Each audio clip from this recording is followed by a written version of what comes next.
Well, hello and welcome to Ministries. I'm going to be reading this week's Torah portion. It's going to be Parasha 23, and that's going to be Shemot or Exodus 38, starting in verse 21, all the way through chapter 40, verse 38. All right, and I'm going to be reading from this complete Jewish Bible. So I'm going to be reading that version of the scriptures.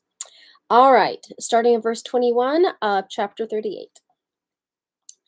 These are the accounts of the tabernacle of the testimony, recorded as Moshe ordered by the Levim under the direction of Ithamar, the son of Aaron, the Kohen. Betzel, the son of Uri, the son of Hur, of the tribe of Judah, made everything Adonai ordered Moshe to make. Assisting him was Aholiab, the son of Ahisamach, of the tribe of Dan, who was an engraver, a designer, and a weaver in colors, in blue, purple, and scarlet yarn, and in fine linen. All the gold used for the work and everything needed for the sanctuary, the gold of the offering weighing 29 talents, 730 shekels, which is 1,930 pounds, using the sanctuary shekel. The silver given by the community weighed 100 talents, 1,775 shekels, or 6,650 pounds, using the shekel of sanctuary shekel. This was a bika per person, that is half a shekel, 1/5 of an ounce, using the sanctuary shekel for everyone 20 years old or older counted in the census, 603,550 men. The 100 talents of silver were used to cast the sockets for the sanctuary and the sockets for the curtain. 100 sockets made from the 100 talents. 1 talent, 66 pounds per socket. The 1,775 shekels, or 50 pounds, he used to make hooks for the posts, to overlay their capitals, and to make fasteners for them. The bronze in the offering came to 4,680 pounds. He used it to make the sockets for the entrance of the tent of meeting, the bronze altar, its bronze grate, all the utensils for the altar, the sockets for the courtyard around it, the sockets for the gateway to the courtyard, all the tent pegs for the tabernacle, and all the tent pegs for the courtyard round about it. From the blue, purple, and scarlet yarn, they made the garments for officiating, for serving in the holy place. They made the holy garments for Aaron and Adonai, as Adonai had ordered Moshe. He made the ritual vest of gold, of Hebrew purple and scarlet yarn, and of finely woven linen. They hammered the gold into thin plates and cut them into threads in order to work it into the blue, purple, and scarlet yarn, and then fine linen crafted by the skilled artisan. They made shoulder pieces for it, joined together. They were joined together at the two ends. The decorated belt on the vest used to fasten it was of the same workmanship and materials: gold, blue, purple, and scarlet yarn, and finely twined linen, as Adonai had ordered Moshe. They worked the onyx stones, mounted in gold settings, engraved them with the names of the sons of Israel, as they would be engraved on a seal. Then he put them on the shoulder pieces of the vest to be stones, calling to mind the sons of Israel, as Adonai had ordered Moshe. He made the breastplate. It was crafted by a skilled artisan and made like the work of the ritual vest, of gold, blue, purple, and scarlet yarn, and finely woven linen. When folded double, the breastplate was square. Doubled, it was a hand spanned by a hand span. They put on it 4 rows of stones. The first row was a carnelian, a topaz, and an emerald. The second row was a green feldspar, a sapphire, and a diamond. The third row an orange zircon, an agate, and an amethyst. And the fourth row a beryl, an onyx, and a jasper. They were mounted in settings of gold. The stones corresponded to the names of the 12 sons of Israel and were engraved with their names as a seal would be engraved, each name representing one of the 12 tribes.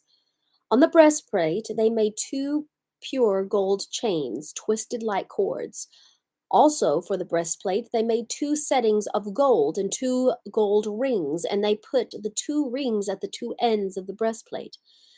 They put the two twisted gold chains and the two rings at the ends of the breastplate and attached the other two ends of the twisted chains to the front of the shoulder pieces of the ritual vest.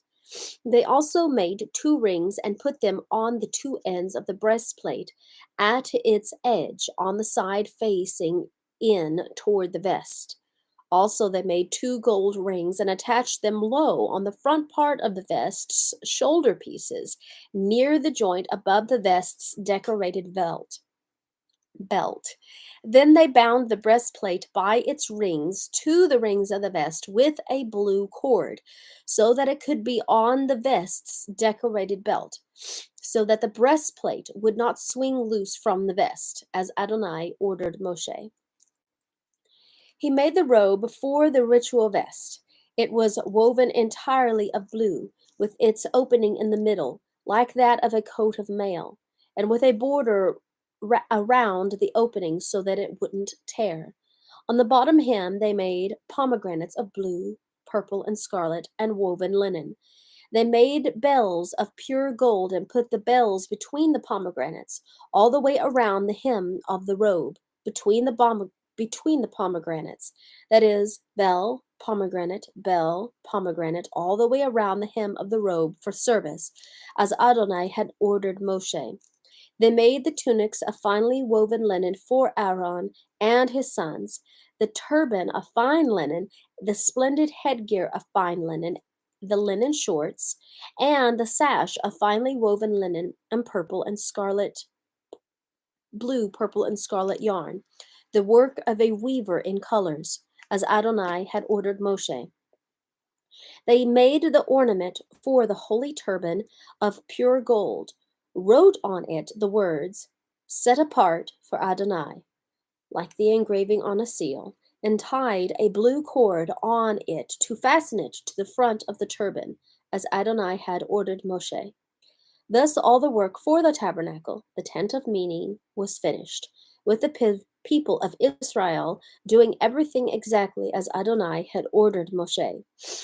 Then they brought the tabernacle to Moshe, the tent and all its furnishings, clasps, planks, crossbars, posts, and sockets, and covering of tanned ram skins, the covering of fine leather, and the curtain for the screen, the ark for the testimony, its poles, and the ark cover, the tabernacle, all its utensils, and the showbread, the pure menorah, its lamps, and their arrangement for display, its accessories, and the oil for the light, the gold altar, the anointing oil, the fragrant incense, the screen for the entrance to the tent, the bronze altar with its bronze grate, poles, and all of its utensils, the basin with its base, the tapestries for the courtyard with their posts and sockets, the screen for the entrance to the courtyard with its ropes and tent pegs, all the utensils for the service in the tabernacle, the tent of meeting, the garments for officiating, for serving in the holy place, the holy garments for Aaron the Kohen, and the garments for his sons to serve in the office of Kohen. The people of Israel did all the work just as Adonai had ordered Moshe. Moshe saw all the work, and there it was. They had done it, exactly as Adonai had ordered it. They had done it. And Moshe blessed them. Adonai said to Moshe, "On the first day of the month, you are to set up the tabernacle, the tent of meeting. Put it in the ark of the testimony and conceal the ark with a curtain. Bring in the table and arrange its display. Bring in the menorah and light its lamps. Set the gold altar for incense in front of the ark for the testimony, and set up the screen at the entrance to the tabernacle. Place the altar for burnt offerings in front of the entrance to the tabernacle, the tent of meeting. Set the basin between the tent of meeting and the altar, and put water in it. Set up the courtyard all the way around, and hang up the screen for the entrance to the courtyard. Take the anointing oil and anoint the tabernacle and everything in it. Consecrate it with all its furnishings, and it will be holy. Anoint the altar for burnt offerings with all its utensils. Consecrate the altar. Then the altar will be especially holy. Anoint the basin and its base, and consecrate it. Then bring Aaron and his sons to the entrance of the tent of meeting and wash them with water. Put the holy garments on Aaron, anoint him, and consecrate him, so that he can serve me in the office of Kohen. Bring his sons, put tunics on them, and anoint them as you anointed their father, so that they can serve me in the office of Kohen. Their anointing will signify that the office of Kohen is theirs through all their generations. Moshe did this. He acted in accordance with everything Adonai had ordered him to do. On the first day of the first month of the second year, the tabernacle was set up. Moshe erected the tabernacle, put its sockets in place, put up its planks, put in its crossbars, and set up its posts. He spread the tent over the tabernacle and put the covering of the tent above it, as Adonai had ordered Moshe. He took and put the testimony inside the ark, put the poles on the ark, and set the ark cover above on the ark. Then he brought in the ark into the tabernacle, set up the curtain as a screen, and concealed the ark for the testimony as Adonai had ordered Moshe. He put the table in the tent of meeting on the side of the tabernacle facing north, outside the curtain.